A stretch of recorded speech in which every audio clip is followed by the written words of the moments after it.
नृसिंहकवचं वक्षे प्रह्लादेनोदितं पुरा सर्वारक्षाकरं पुण्यं सर्वोपद्रवनाशनम् सर्वसम्पत्करं चैव स्वर्गमोक्षप्रदायकं ध्यात्वा नृसिंहं देवेशं हेमसिंहासनस्थितम् विव्रतास्यं त्रिनयनं शरदिन्दुसुमप्रभं लक्ष्म्यालिङ्गितवामाङ्गं विभूतिभिरुपाश्रितं चतुर्भुजं कोमलाङ्गं स्वर्णकुण्डलाशोभितं सरोजशोभितोरस्कं रत्नकेयूरमुद्रितं तप्तकाञ्चनसङ्काशं पीतनिर्मलवाससम् इन्द्रादिसुरमौलिस्थ स्फुरन्माणिक्यदीप्तिभिः विराजित पदद्वन्द्वं शङ्खचक्रादिहेतिभिः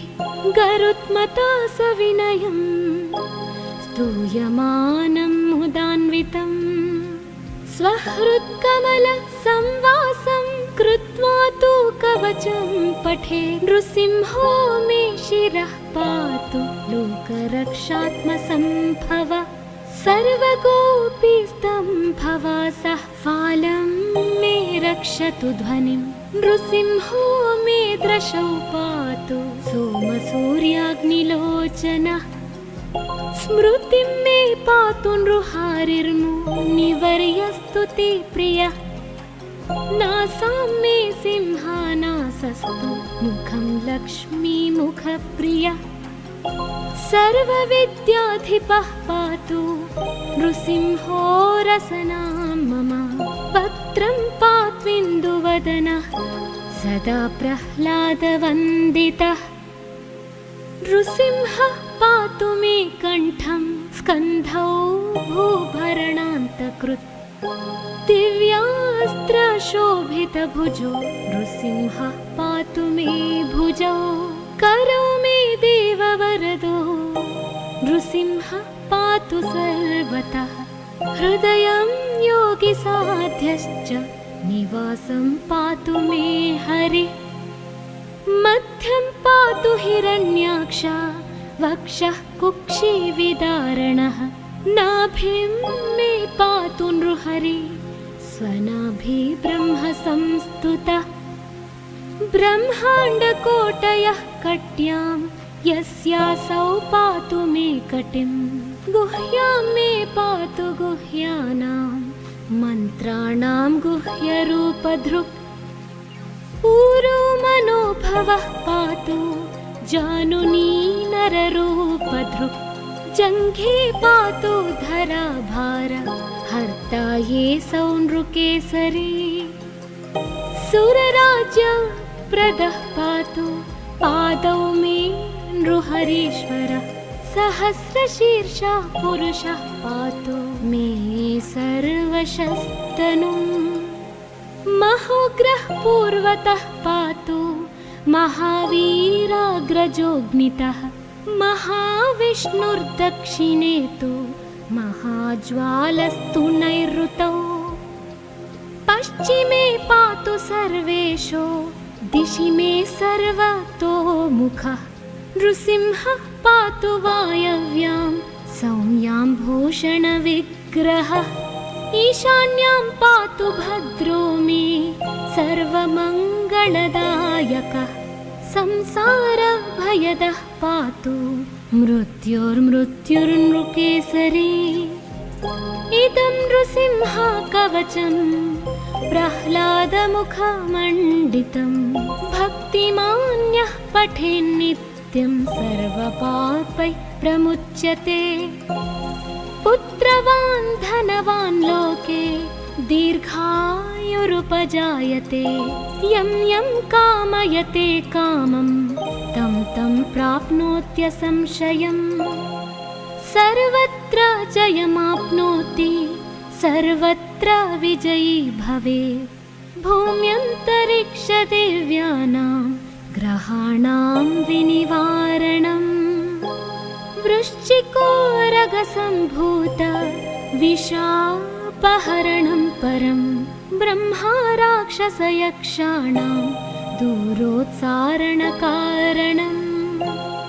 भूर्जे वा तालपत्रे वा कवचं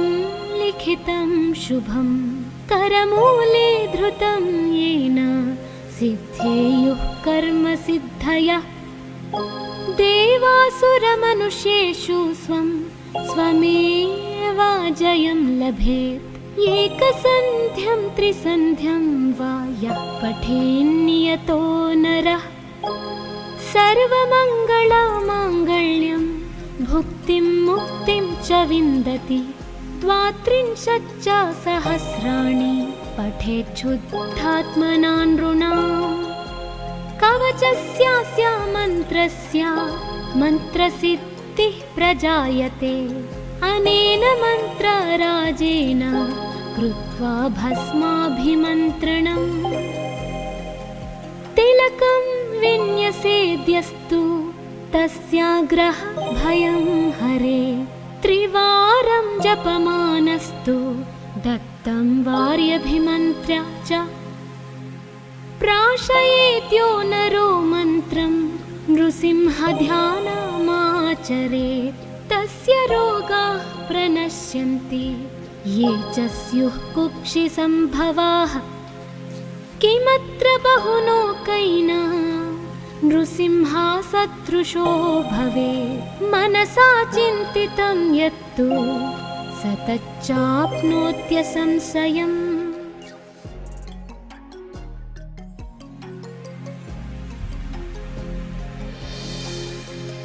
नृसिंहकवचं वक्षे प्रह्लादेनोदितं पुरा सर्वारक्षाकरं पुण्यं सर्वोपद्रवनाशनम् सर्वसम्पत्करं चैव स्वर्गमोक्षप्रदायकं ध्यात्वा नृसिंहं देवेशं हेमसिंहासनस्थितम् विव्रतास्यं त्रिनयनं शरदिन्दुसुमप्रभं लक्ष्म्यालिङ्गितवामाङ्गं विभूतिभिरुपाश्रितं चतुर्भुजं कोमलाङ्गं स्वर्णकुण्डलाशोभितं सरोजशोभितोरस्कं रत्नकेयूरमुद्रितं तप्तकाञ्चन सङ्काशं पीतनिर्मलवाससम् इन्द्रादिसुरमौलिस्थ स्फुरन्माणिक्यदीप्तिभिः विराजित पदद्वन्द्वं शङ्खचक्रादिहेतिभिः गरुत्मता सविनयं स्तूयमानं मुदान्वितं स्वहृत्कमलसंवासं कृत्वा तु कवचं पठे नृसिंहो मे शिरः पातु लोकरक्षात्मसम्भव सर्वगोपीस्तम्भवासः फालं मे रक्षतु ध्वनिं नृसिंहो मे दृशौ पातु सोमसूर्याग्निलोचनः स्मृतिं मे पातु नृहारिर्मुनिवर्यस्तु ते प्रियः नासां मे सिंहानासस्तु मुखं लक्ष्मीमुखप्रियः सर्वविद्याधिपः पातु नृसिंहो रसनां मम वक्त्रं पात्विन्दुवदनः सदा प्रह्लादवन्दितः नृसिंहः पातु मे कण्ठं स्कन्धौ भूभरणान्तकृत् दिव्यास्त्रशोभितभुजो नृसिंहः पातु मे भुजौ करौ मे देववरदो नृसिंहः पातु सर्वतः हृदयं योगिसाध्यश्च निवासं पातु मे हरिः मध्यं पातु हिरण्याक्ष वक्षः कुक्षिविदारणः नाभिं मे पातु नृहरि स्वनाभि ब्रह्म संस्तुतः ब्रह्माण्डकोटयः कट्यां यस्यासौ पातु मे कटिं गुह्यां मे पातु गुह्यानां मन्त्राणां गुह्यरूपधृक् ऊरो मनोभवः पातु जानुनी नररूपधृक् जङ्घे पातु धराभार हर्ता ये सौनृकेसरी सुरराज्य प्रदः पातु पादौ मे नृहरीश्वरः सहस्रशीर्षः पुरुषः पातु मे सर्वशस्तनुम् महोग्रः पूर्वतः पातु महावीराग्रजोऽग्नितः महाविष्णुर्दक्षिणे तु महाज्वालस्तु नैऋतौ पश्चिमे पातु सर्वेषु दिशि मे सर्वतोमुखः नृसिंहः पातु वायव्यां सौम्यां भूषणविग्रहः ईशान्यां पातु भद्रो मे सर्वमङ्गलदायकः संसारभयदः पातु मृत्युर्मृत्युर्नृकेसरी इदं नृसिंह कवचं प्रह्लादमुखमण्डितं भक्तिमान्यः पठेन्नित्यं सर्वपापैः प्रमुच्यते पुत्रवान् धनवान् लोके दीर्घायुरुपजायते यं यं कामयते कामं तं तं प्राप्नोत्यसंशयम् सर्वत्र जयमाप्नोति सर्वत्र विजयी भवेत् भूम्यन्तरिक्षदिव्यानां ग्रहाणां विनिवारणम् वृश्चिकोरगसम्भूत विषापहरणं परं ब्रह्मा राक्षसयक्षाणां दूरोत्सारणकारणम् भूर्जे वा तालपत्रे वा कवचं लिखितं शुभं करमूले धृतं येन सिद्धेयुः कर्मसिद्धयः देवासुरमनुष्येषु स्वं स्वमेव जयं लभेत् एकसन्ध्यं त्रिसन्ध्यं वा यः पठेन्नियतो नरः सर्वमङ्गलमाङ्गल्यं भुक्तिं मुक्तिं च विन्दति 33 सहस्राणि पठेच्छुद्धात्मना नृणाम् कवचस्यास्य मन्त्रस्य मन्त्रसिद्धिः प्रजायते अनेन मन्त्रराजेन कृत्वा भस्माभिमन्त्रणम् तिलकं विन्यसेद्यस्तु तस्याग्रह भयं हरे त्रिवारं जपमानस्तु दत्तं वार्यभिमन्त्र्य च प्राशयेत्यो नरो मन्त्रं नृसिंहध्यानमाचरेत् तस्य रोगाः प्रणश्यन्ति ये च स्युः कुक्षिसम्भवाः किमत्र बहुलोकैना नृसिंहा सदृशो भवेत् मनसा चिन्तितं यत्तु स तच्चाप्नोत्यसंशयम्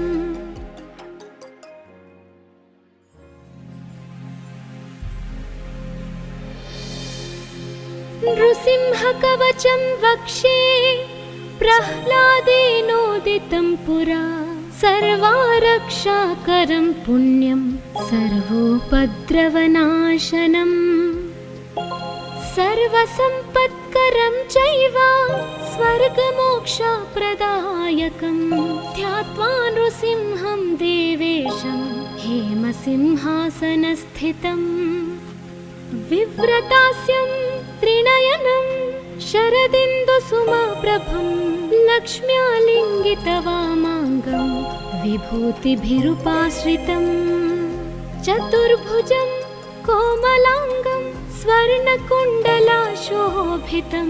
सरोजशोभितोरस्कं रत्नकेयूरमुद्रितं तप्तकाञ्चन सङ्काशं पीतनिर्मलवाससं ससम् इन्द्रादिसुरमौलिस्थ स्फुरन्माणिक्यदीप्तिभिः विराजित पदद्वन्द्वं शङ्खचक्रादिहेतिभिः गरुत्मता सविनयम् स्तूयमानं मुदान्वितम् स्वहृत्कमलसंवासं कृत्वा तु कवचं पठे नृसिंहो मे शिरः पातु लोकरक्षात्मसम्भव सर्वगोपीस्तम्भवासः फालं मे रक्षतु ध्वनिं नृसिंहो मे दृशौ पातु सोमसूर्याग्निलोचनः स्मृतिं मे पातु नृहारिर्मुनिवर्यस्तु ते प्रियः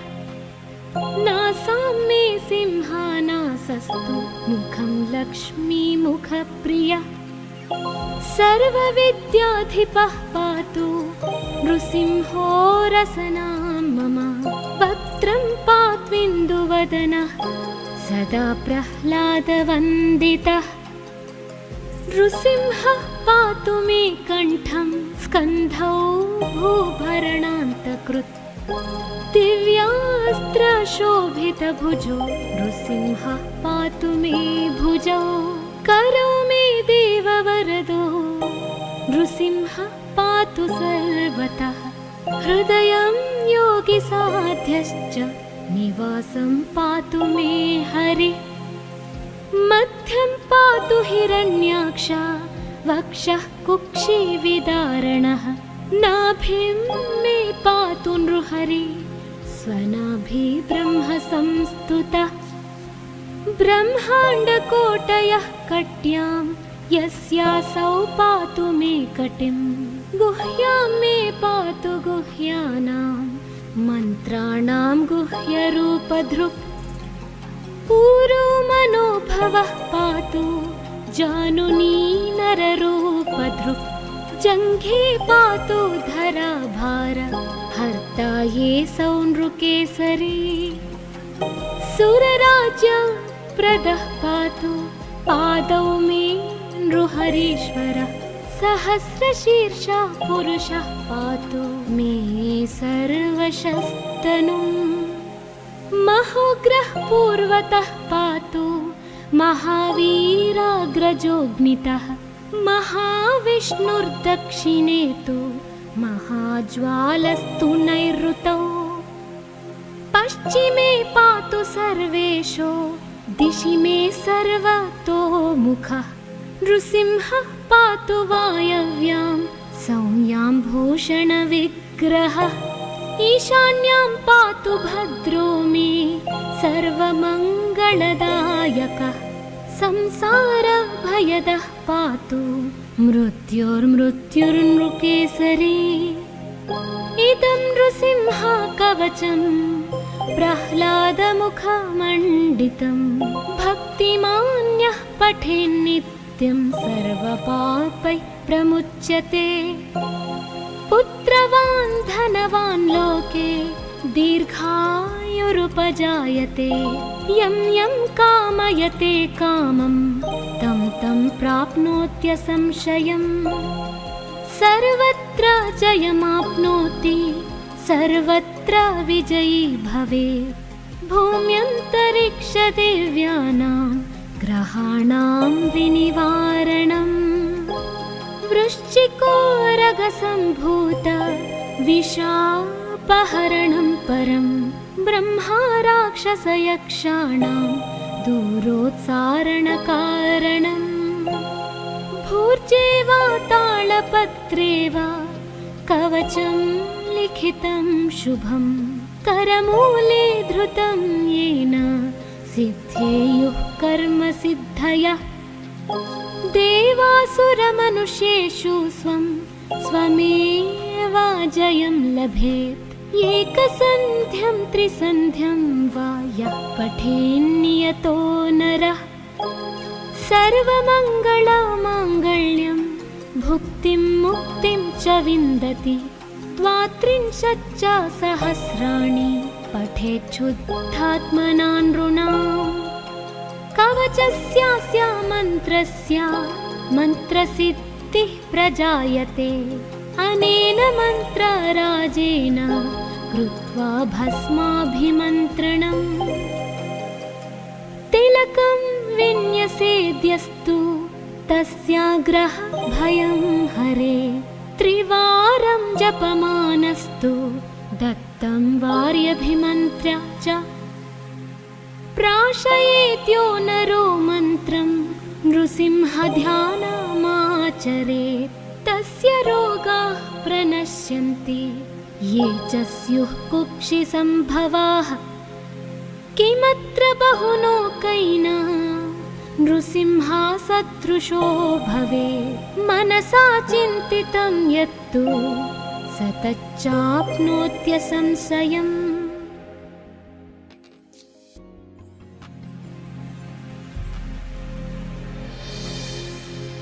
नृसिंहकवचं वक्षे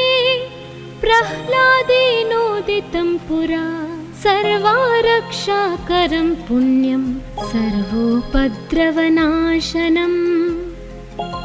सर्वसम्पत्करं चैव स्वर्गमोक्षप्रदायकं ध्यात्वा नृसिंहं देवेशं हेमसिंहासनस्थितम् विव्रतास्यं त्रिनयनं शरदिन्दुसुमप्रभं लक्ष्म्यालिङ्गितवामाङ्गं विभूतिभिरुपाश्रितं चतुर्भुजं कोमलाङ्गं स्वर्णकुण्डलाशोभितं सरोजशोभितोरस्कं रत्नकेयूरमुद्रितं तप्तकाञ्चन सङ्काशं पीतनिर्मलवाससम् इन्द्रादिसुरमौलिस्थ स्फुरन्माणिक्यदीप्तिभिः विराजित पदद्वन्द्वं शङ्खचक्रादिहेतिभिः गरुत्मता सविनयं स्तूयमानं मुदान्वितं स्वहृत्कमलसंवासं कृत्वा तु कवचं पठे नृसिंहो मे शिरः पातु लोकरक्षात्मसम्भव सर्वगोपीस्तम्भवासः फालं मे रक्षतु ध्वनिं नृसिंहो मे दृशौ पातु सोमसूर्याग्निलोचनः स्मृतिं मे पातु नृहारिर्मुनिवर्यस्तु ते प्रियः नासां मे सिंहानासस्तु मुखं लक्ष्मीमुखप्रियः सर्वविद्याधिपः पातु नृसिंहो रसनां मम वक्त्रं पात्विन्दुवदनः सदा प्रह्लादवन्दितः नृसिंहः पातु मे कण्ठं स्कन्धौ भूभरणान्तकृत् दिव्यास्त्रशोभितभुजो नृसिंहः पातु मे भुजौ करौ मे देववरदो नृसिंहः पातु सर्वतः हृदयं योगिसाध्यश्च निवासं पातु मे हरिः मध्यं पातु हिरण्याक्ष वक्षः कुक्षिविदारणः नाभिं मे पातु नृहरि स्वनाभि ब्रह्म संस्तुतः ब्रह्माण्डकोटयः कट्यां यस्यासौ पातु मे कटिं गुह्यां मे पातु गुह्यानां मन्त्राणां गुह्यरूपधृक् ऊरो मनोभवः पातु जानुनी नररूपधृक् जङ्घे पातु धराभार हर्ता ये सौनृकेसरी सुरराज्यप्रदः पातु पादौ मे नृहरीश्वरः सहस्रशीर्षः पुरुषः पातु मे सर्वशस्तनुम् महोग्रः पूर्वतः पातु महावीराग्रजोऽग्नितः महाविष्णुर्दक्षिणे तु महाज्वालस्तु नैऋतौ पश्चिमे पातु सर्वेशो दिशि मे सर्वतो मुखः नृसिंहः पातु वायव्यां सौम्यां भूषणविग्रहः ईशान्यां पातु भद्रो मे सर्वमङ्गलदायकः संसारभयदः पातु मृत्युर्मृत्युर्नृकेसरी इदं नृसिंहकवचं प्रह्लादमुखमण्डितं भक्तिमान्यः पठेन्नित्यं सर्वपापैः प्रमुच्यते पुत्रवान् धनवान् लोके दीर्घायुरुपजायते यं यं कामयते कामं तं तं प्राप्नोत्यसंशयम् सर्वत्र जयमाप्नोति सर्वत्र विजयी भवेत् भूम्यन्तरिक्षदिव्यानां ग्रहाणां विनिवारणम् वृश्चिकोरगसम्भूत विशापहरणं परं ब्रह्मा राक्षसयक्षाणां दूरोत्सारणकारणम् भूर्जे वा तालपत्रे वा कवचं लिखितं शुभं करमूले धृतं येन सिद्धेयुः कर्मसिद्धयः देवासुरमनुष्येषु स्वं स्वमेव जयं लभेत् एकसन्ध्यं त्रिसन्ध्यं वा यः पठेन्नियतो नरः सर्वमङ्गलमाङ्गल्यं भुक्तिं मुक्तिं च विन्दति द्वात्रिंशच्च सहस्राणि पठेच्छुद्धात्मना नृणाम् कवचस्यास्य मन्त्रस्य मन्त्रसिद्धिः प्रजायते अनेन मन्त्रराजेन कृत्वा भस्माभिमन्त्रणम् तिलकं विन्यसेद्यस्तु तस्याग्रहभयं हरे त्रिवारं जपमानस्तु दत्तं वार्यभिमन्त्र्य च प्राशयेद्यो नरो मन्त्रं नृसिंहध्यानमाचरेत् तस्य रोगाः प्रणश्यन्ति ये च स्युः कुक्षिसम्भवाः किमत्र बहुलोकैना नृसिंहसदृशो भवेत् मनसा चिन्तितं यत्तु स तच्चाप्नोत्यसंशयम्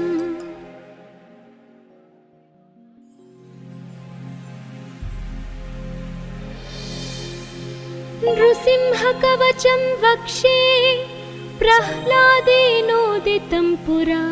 सर्वारक्षाकरं पुण्यं सर्वोपद्रवनाशनम् सर्वसम्पत्करं चैव स्वर्गमोक्षप्रदायकं ध्यात्वा नृसिंहं देवेशं हेमसिंहासनस्थितम् विव्रतास्यं त्रिनयनं शरदिन्दुसुमप्रभं लक्ष्म्यालिङ्गितवामाङ्गं विभूतिभिरुपाश्रितं चतुर्भुजं कोमलाङ्गं स्वर्णकुण्डलाशोभितं सरोजशोभितोरस्कं रत्नकेयूरमुद्रितं तप्तकाञ्चन सङ्काशं पीतनिर्मलवाससम् इन्द्रादिसुरमौलिस्थ स्फुरन्माणिक्यदीप्तिभिः विराजित पदद्वन्द्वं शङ्खचक्रादिहेतिभिः गरुत्मता सविनयं स्तूयमानं मुदान्वितं स्वहृत्कमलसंवासं कृत्वा तु कवचं पठे नृसिंहो मे शिरः पातु लोकरक्षात्मसम्भव सर्वगोपीस्तम्भवासः फालं मे रक्षतु ध्वनिं नृसिंहो मे दृशौ पातु सोमसूर्याग्निलोचनः स्मृतिं मे पातु नृहारिर्मुनिवर्यस्तु ते प्रियः नासां मे सिंहानासस्तु मुखं लक्ष्मीमुखप्रियः सर्वविद्याधिपः पातु नृसिंहो रसनां मम। वक्त्रं पात्विन्दुवदनः सदा प्रह्लादवन्दितः। नृसिंहः पातु मे कण्ठं स्कन्धौ भूभरणान्तकृत्। दिव्यास्त्रशोभितभुजो नृसिंहः पातु मे भुजौ। करौ मे देववरदो नृसिंहः पातु सर्वतः। हृदयं योगिसाध्यश्च निवासं पातु मे हरिः। मध्यं पातु हिरण्याक्ष वक्षः कुक्षिविदारणः। नाभिं मे पातु नृहरिः स्वनाभि ब्रह्म संस्तुतः। ब्रह्माण्डकोटयः कट्यां यस्यासौ पातु मे कटिं। गुह्यां मे पातु गुह्यानां मन्त्राणां गुह्यरूपधृक्। ऊरो मनोभवः पातु जानुनी नररूपधृक्। जङ्घे पातु धराभार हर्ता ये सौ नृकेसरी। सुरराज्यप्रदः पातु पादौ मे नृहरीश्वरः। सहस्रशीर्षः पुरुषः पातु मे सर्वशस्तनुम्। महोग्रः पूर्वतः पातु महावीराग्रजोऽग्नितः। महाविष्णुर्दक्षिणे तु महाज्वालस्तु नैऋतौ। पश्चिमे पातु सर्वेशो दिशि मे सर्वतोमुखः। नृसिंहः पातु वायव्यां सौम्यां भूषणविग्रहः। ईशान्यां पातु भद्रो मे सर्वमङ्गलदायकः। संसारभयदः पातु मृत्युर्मृत्युर्नृकेसरी। इदं नृसिंह कवचं प्रह्लादमुखमण्डितं। भक्तिमान्यः पठेन्नित्यं सर्वपापैः प्रमुच्यते। पुत्रवान् धनवान् लोके दीर्घायुरुपजायते। यं यं कामयते कामं तं तं प्राप्नोत्यसंशयम्। सर्वत्र जयमाप्नोति सर्वत्र विजयी भवेत्। भूम्यन्तरिक्षदेव्यानां ग्रहाणां विनिवारणम्। वृश्चिकोरगसम्भूत विशापहरणं परं। ब्रह्मा राक्षसयक्षाणां दूरोत्सारणकारणम्। भूर्जे वा तालपत्रे वा कवचं लिखितं शुभं। करमूले धृतं येन सिद्धेयुः कर्मसिद्धयः। देवासुरमनुष्येषु स्वं स्वमेव जयं लभेत्। एकसन्ध्यं त्रिसन्ध्यं वा यः पठेन्नियतो नरः। सर्वमङ्गलमाङ्गल्यं भुक्तिं मुक्तिं च विन्दति। 32 सहस्राणि पठेच्छुद्धात्मना नृणाम्। कवचस्यास्य मन्त्रस्य मन्त्रसिद्धिः प्रजायते। अनेन मन्त्रराजेन कृत्वा भस्माभिमन्त्रणम्। तिलकं विन्यसेद्यस्तु तस्याग्रह भयं हरे। त्रिवारं जपमानस्तु दत्तं वार्यभिमन्त्र्य च। प्राशयेत्यो नरो मन्त्रं नृसिंहध्यानमाचरेत्। तस्य रोगाः प्रणश्यन्ति ये च स्युः कुक्षिसम्भवाः। किमत्र बहुलोकैना नृसिंहा सदृशो भवेत्। मनसा चिन्तितं यत्तु स तच्चाप्नोत्यसंशयम्।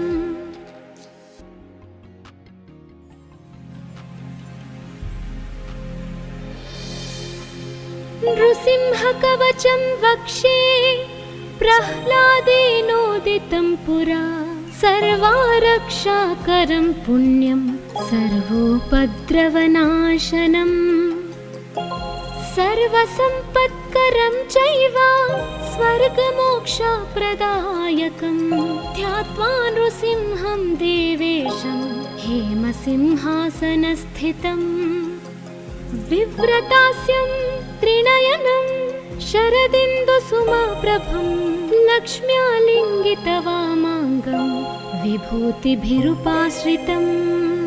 चतुर्भुजं कोमलाङ्गं स्वर्णकुण्डलाशोभितं सरोजशोभितोरस्कं रत्नकेयूरमुद्रितं तप्तकाञ्चन सङ्काशं पीतनिर्मलवाससम् इन्द्रादिसुरमौलिस्थ स्फुरन्माणिक्यदीप्तिभिः विराजित पदद्वन्द्वं शङ्खचक्रादिहेतिभिः गरुत्मता सविनयं स्तूयमानं मुदान्वितं स्वहृत्कमलसंवासं कृत्वा तु कवचं पठे नृसिंहो मे शिरः पातु लोकरक्षात्मसम्भव सर्वगोपीस्तम्भवासः फालं मे रक्षतु ध्वनिं नृसिंहो मे दृशौ पातु सोमसूर्याग्निलोचनः स्मृतिं मे पातु नृहारिर्मुनिवर्यस्तुतिप्रियः नासां मे सिंहानासस्तु मुखं लक्ष्मीमुखप्रियः सर्वविद्याधिपः पातु नृसिंहो रसनां मम वक्त्रं पात्विन्दुवदनः सदा प्रह्लादवन्दितः नृसिंहः पातु मे कण्ठं स्कन्धौ भूभरणान्तकृत् दिव्यास्त्रशोभितभुजो नृसिंहः पातु मे भुजौ करौ मे देववरदो नृसिंहः पातु सर्वतः हृदयं योगिसाध्यश्च निवासं पातु मे हरिः मध्यं पातु हिरण्याक्ष वक्षः कुक्षिविदारणः नाभिं मे पातु नृहरिः स्वनाभि ब्रह्मसंस्तुतः ब्रह्माण्डकोटयः कट्यां यस्यासौ पातु मे कटिं गुह्यां मे पातु गुह्यानां मन्त्राणां गुह्यरूपधृक् ऊरो मनोभवः पातु जानुनी नररूपधृक् जङ्घे पातु धराभार हर्ता ये सौ नृकेसरी सुरराज्य प्रदः पातु पादौ मे नृहरीश्वरः सहस्रशीर्षः पुरुषः पातु मे सर्वशस्तनुम् महोग्रः पूर्वतः पातु महावीराग्रजोऽग्नितः महाविष्णुर्दक्षिणे तु महाज्वालस्तु नैऋतौ पश्चिमे पातु सर्वेशो दिशि मे सर्वतोमुखः नृसिंहः पातु वायव्यां सौम्यां भूषणविग्रहः ईशान्यां पातु भद्रो मे सर्वमङ्गलदायकः संसारभयदः पातु मृत्युर्मृत्युर्नृकेसरी इदं नृसिंहकवचं प्रह्लादमुखमण्डितं भक्तिमान्यः पठेन्नित्यं सर्वपापैः प्रमुच्यते पुत्रवान् धनवान् लोके दीर्घायुरुपजायते यं यं कामयते कामं तं तं प्राप्नोत्यसंशयम् सर्वत्र जयमाप्नोति सर्वत्र विजयी भवेत् भूम्यन्तरिक्षदिव्यानां ग्रहाणां विनिवारणम्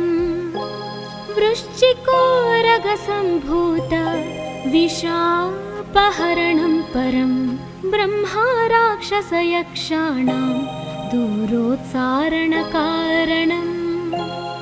भूर्जे वा तालपत्रे वा कवचं लिखितं शुभं करमूले धृतं येन सिद्धेयुः कर्मसिद्धयः देवासुरमनुष्येषु स्वमेवाजयं लभेत् एकसन्ध्यं त्रिसन्ध्यं वा यः पठेन्नियतो नरः सर्वमङ्गलमाङ्गल्यं भुक्तिं मुक्तिं च विन्दति 32 सहस्राणि पठेच्छुद्धात्मना नृणाम् कवचस्यास्य मन्त्रस्य मन्त्रसिद्धिः प्रजायते अनेन मन्त्रराजेन कृत्वा भस्माभिमन्त्रणम् तिलकं विन्यसेद्यस्तु तस्याग्रह भयं हरे त्रिवारं जपमानस्तु दत्तं वार्यभिमन्त्र्य च प्राशयेत्यो नरो मन्त्रं नृसिंहध्यानमाचरेत् तस्य रोगाः प्रणश्यन्ति ये च स्युः कुक्षिसम्भवाः किमत्र बहुलोकैना नृसिंहा सदृशो भवेत् मनसा चिन्तितं यत्तु स तच्चाप्नोत्यसंशयम्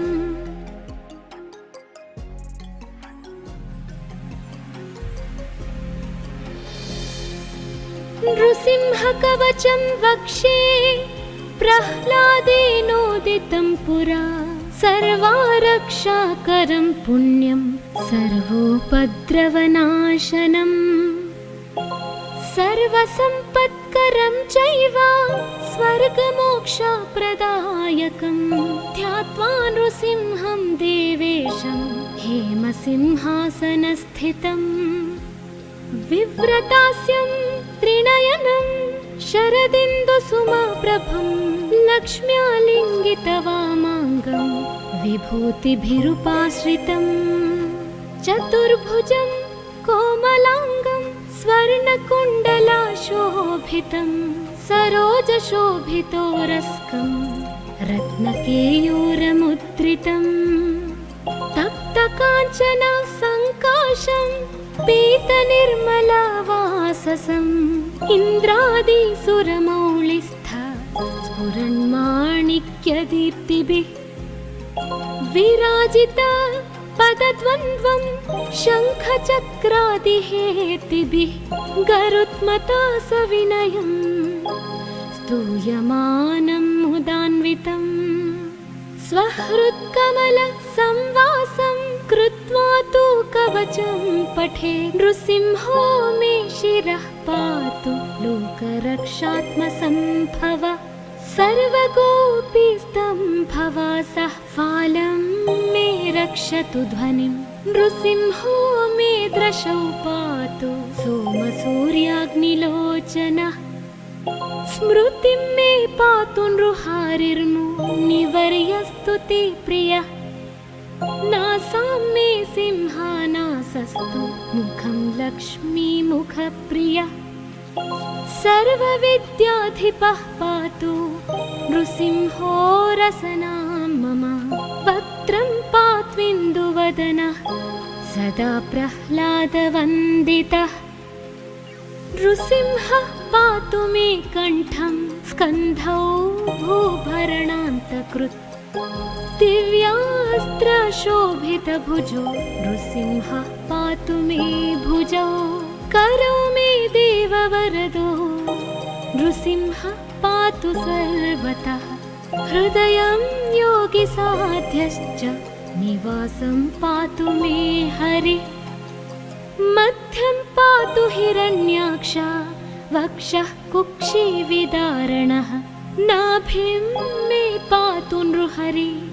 स्वनाभि ब्रह्म संस्तुतः ब्रह्माण्डकोटयः कट्यां यस्यासौ पातु मे कटिं गुह्यां मे पातु गुह्यानां मन्त्राणां गुह्यरूपधृक् ऊरो मनोभवः पातु जानुनी नररूपधृक्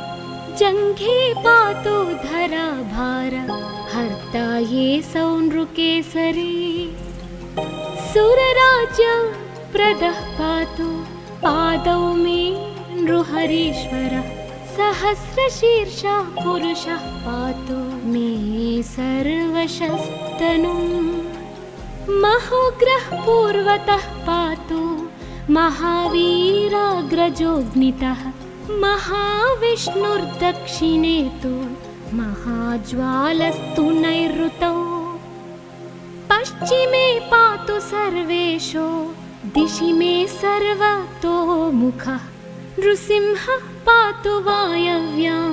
सौम्यां भूषणविग्रहः ईशान्यां पातु भद्रो मे सर्वमङ्गलदायकः संसारभयदः पातु मृत्युर्मृत्युर्नृकेसरी इदं नृसिंह कवचं प्रह्लादमुखमण्डितं भक्तिमान्यः पठेन्नित्यं सर्वपापैः प्रमुच्यते पुत्रवान् धनवान् लोके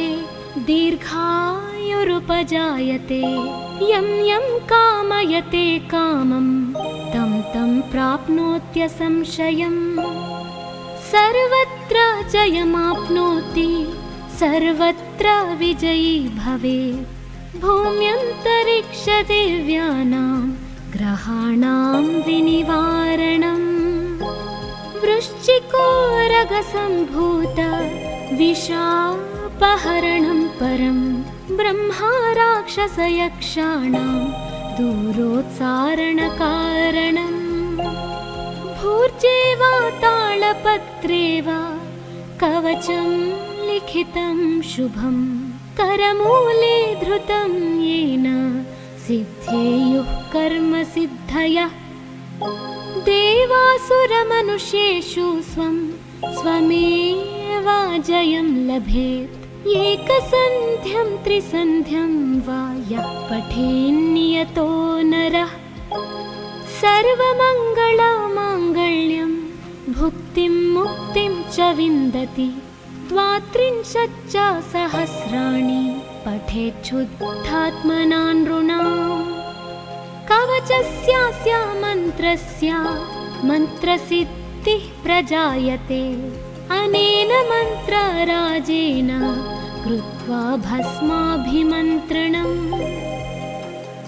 तिलकं विन्यसेद्यस्तु तस्याग्रहभयं हरे त्रिवारं जपमानस्तु दत्तं वार्यभिमन्त्र्य च प्राशयेत्यो नरो मन्त्रं